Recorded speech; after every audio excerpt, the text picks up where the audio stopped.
Pankaj sir classes में आप सभी का स्वागत है।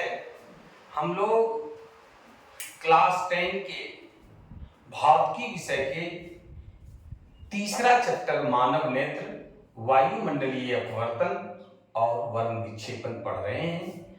हम लोगों का सब्जेक्टिव क्वेश्चन या सब्जेक्टिव टाइप का जो भी टॉपिक था उसको हम लोगों ने पढ़ लिया, न्यूमेरिकल्स भी देख लिया। अब हम लोग वस्तुनिष्ठ प्रश्न, ऑब्जेक्टिव टाइप क्वेश्चन को देखेंगे।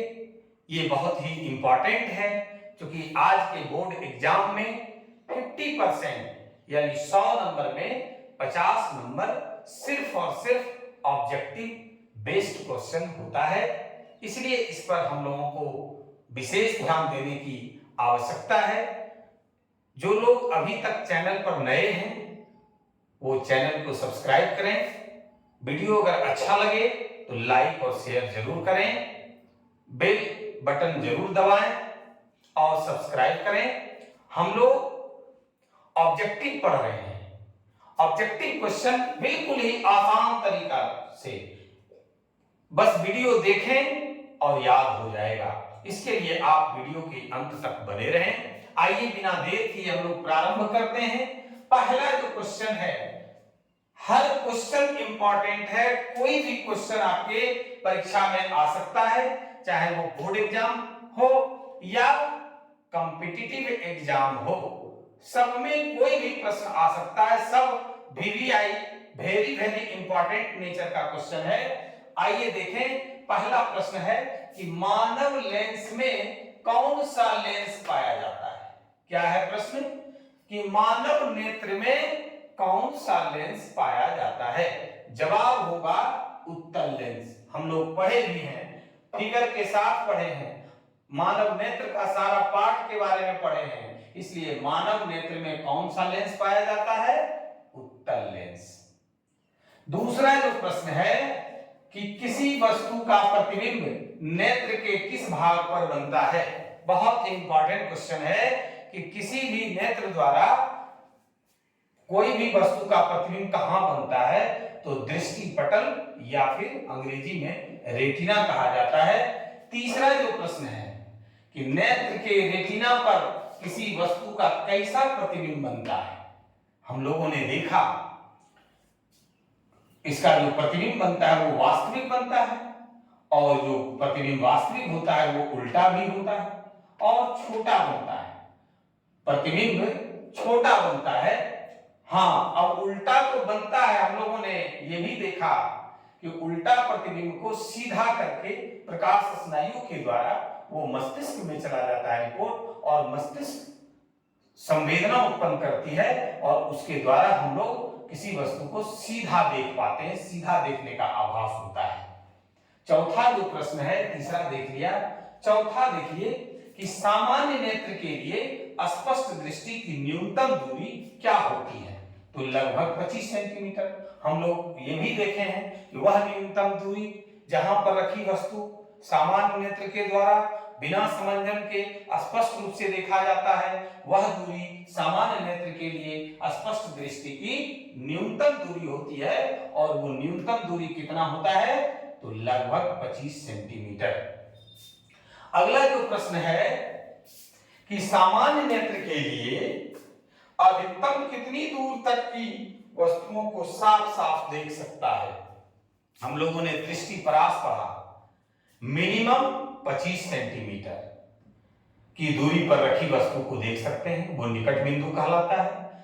और दूर अनंत तक देख सकते हैं, वह जो है अनंत हो गया। और अनंत और निकट बिंदु 25 सेंटीमीटर के बीच की जो दूरी होती है वो रेंज ऑफ विजन कहलाता है, दृष्टि परास कहलाता है। तो यहां हम लोगों ने क्या देखा, आंख मिनिमम 25 सेंटीमीटर की दूरी पर रखी वस्तु को देख सकता है और मैक्सिमम अनंत पर रखी वस्तु को हम लोग देख सकते हैं। इसलिए यहां कह रहा है कि सामान्य नेत्र अधिकतम कितनी दूरी तक की वस्तुओं को साफ साफ देख सकता है। आपका जवाब होगा अनंत।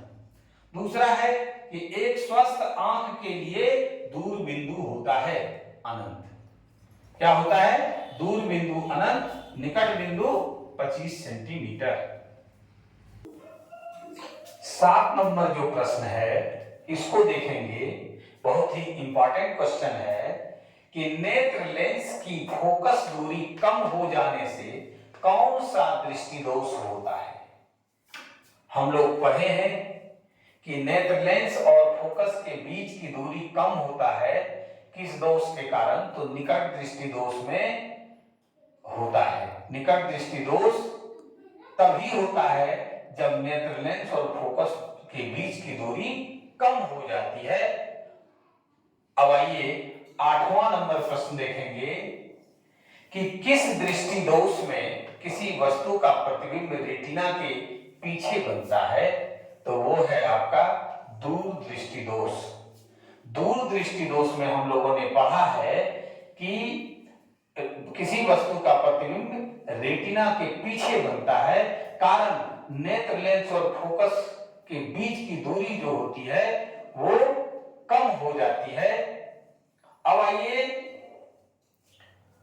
कि निकट दृष्टि दोष का उपचार किस लेंस के द्वारा होता है। बहुत ही इंपॉर्टेंट क्वेश्चन है कि निकट दृष्टि दोष का उपचार किस लेंस के द्वारा होता है, तो अवतल लेंस के द्वारा। कहीं कभी आपको विकल्प में पूछ देगा अपसारी लेंस, अपसारी लेंस भी दे देगा, इसलिए हम दोनों आंसर दे दिए हैं कि अवतल लेंस या अपसारी लेंस। उसी प्रकार से 10वां नंबर जो प्रश्न है इसको जरा देखिए कि दूर दृष्टि दोष का उपचार किस लेंस के द्वारा होता है, तो उत्तल लेंस या अभिसारी लेंस के द्वारा होता है। 11वां नंबर प्रश्न है कि जरा दूरदर्शिता दोष का उपचार किस लेंस के द्वारा होता है। बाईफोकल लेंस हम लोगों ने पढ़ा, बाईफोकल लेंस में 2 प्रकार का लेंस होता है। ऊपर होता है अवतल लेंस जिसमें जो है निकट दृष्टि दोष यानी दूर की वस्तु को स्पष्ट रूप से देख पाता है, और उत्तल लेंस के द्वारा जो है वो निकट की वस्तु को स्पष्ट रूप से देखने में सक्षम हो पाता है। अंतिम जो ये प्रश्न है 12 नंबर, ये है जो नेत्र निकट स्थित वस्तु को स्पष्ट रूप से नहीं देख सकता है उस नेत्र में होता है कौन सा दोष, दूर दृष्टि दोष। क्योंकि हम लोगों ने देखा कि दूर दृष्टि दोष किसे कहते हैं, दूर दृष्टि दोष उस दृष्टि दोष को कहते हैं जिसमें दूर की वस्तु स्पष्ट रूप से दिखाई पड़ती है जबकि निकट की वस्तु स्पष्ट रूप से दिखाई नहीं पड़ती है। इस प्रकार से हम लोगों ने आज ऑब्जेक्टिव प्रश्न को देखा। आप वीडियो को बार बार देखें और देख करके आप तैयारी कर सकते हैं, याद हो जाएगा। और इसका जो डिस्क्रिप्टिव क्वेश्चन है इसको आप इससे पहले के वीडियो में जाकर के देखें, चैनल को सब्सक्राइब करें, सारा वीडियो आपके पास होगा और सारा टॉपिक आप सीख सकते हैं, जान सकते हैं, समझ सकते हैं। 13 नंबर जो प्रश्न है ये देखिए बहुत ही इंपॉर्टेंट टाइप का क्वेश्चन है कि दूर दृष्टि दोष वाली आंख साफ साफ देख सकती है कहां रखी वस्तु को, तो दूर स्थित वस्तुओं को। क्योंकि दूर दृष्टि दोष वह दृष्टि दोष होता है जिसमें नेत्र दूर की स्थित वस्तु को स्पष्ट रूप से देख पाता है जबकि निकट स्थित वस्तुओं को नहीं देख पाता है। हमने पिछले वीडियो में बता चुका हूं कि वृद्ध व्यक्तियों को दूर दृष्टि दोष होता है और जैसे ही उनको निकट यानी पेपर पढ़ने के लिए मांगिएगा तो तुरंत चश्मा मांग बैठते हैं। इसलिए उन्हें दूर इसकी स्थित वस्तु स्पष्ट रूप से दिखाई पड़ती है जबकि निकट स्थित वस्तु स्पष्ट रूप से वो नहीं देख पाते हैं। आगे है कि वर्णपट या स्पेक्ट्रम प्राप्त करने के लिए किसका उपयोग होता है। हम लोगों ने देखा कि वर्णपट या स्पेक्ट्रम प्राप्त करने के लिए श्वेत प्रकाश को प्रिज्म से होकर गुजारना पड़ता है और गुजारने के बाद वर्ण विक्षेपण होता है। श्वेत प्रकाश 7 रंगों में विभक्त हो जाता है और वही 7 रंगों की जो रंगीन पट्टी प्राप्त होती है उसे ही वर्णपट या स्पेक्ट्रम कहते हैं। इसलिए वर्णपट प्राप्त करने के लिए किसका उपयोग किया जाता है? तो प्रिज्म का उपयोग किया जाता है। अब आगे आइए, 15 नंबर का जो प्रश्न है इसको देखते हैं कि एक प्रिज्म कितनी सतहों से घिरा रहता है। बहुत ही इंपॉर्टेंट क्वेश्चन है कि एक प्रिज्म कितनी सतहों से घिरा रहता है, तो वह 5 सतहों से घिरा होता है, 5 सतह से घिरा होता है। आगे है कि श्वेत प्रकाश जब एक प्रिज्म से होकर गुजरता है तो जो वर्ग सबसे कम विचलित होता है उसका क्या नाम है या वह कौन सा है? तो वो लाल है। लाल रंग का विचलन सबसे कम होता है और बैगनी रंग का विचलन सबसे अधिक होता है। कारण लाल रंग का तरंगदैर्घ्य सबसे अधिक होता है जबकि बैगनी रंग का तरंगदैर्घ्य सबसे कम होता है। जिसका तरंगदैर्घ्य जितना अधिक उसका विचलन उतना ही कम। इसलिए बैगनी रंग का विचलन सबसे अधिक, लाल रंग का विचलन सबसे कम। अब आइए 17 नंबर प्रश्न जो है कि प्रकाश के किस वर्ण के लिए तरंगदैर्घ्य अधिकतम होता है। देखिए इसी से रिलेटेड प्रश्न है। तो लाल रंग का तरंगदैर्घ्य जो है वो सबसे अधिक होता है। इसके बाद है कि श्वेत प्रकाश की किरण जब किसी प्रिज्म से होकर गुजरती है तो देखिए ध्यान से, सबसे अधिक विचलन किस वर्ण का होता है? तो सबसे अधिक विचलन अभी हम लोगों ने चर्चा किया बैगनी रंग का होता है।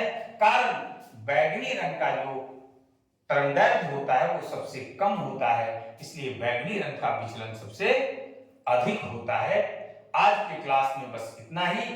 आप लोग इस वीडियो को बार बार सुने, फिर कॉपी में नोट करें। निश्चित रूप से सारा प्रश्न, सारा ऑब्जेक्टिव जो इस चैप्टर से पूछा जाएगा इसी से पूछा जाएगा और इसके बाद जो बचा है उसको भी हम लोग आगे के क्लास में देखेंगे। आज के लिए बस इतना ही। धन्यवाद।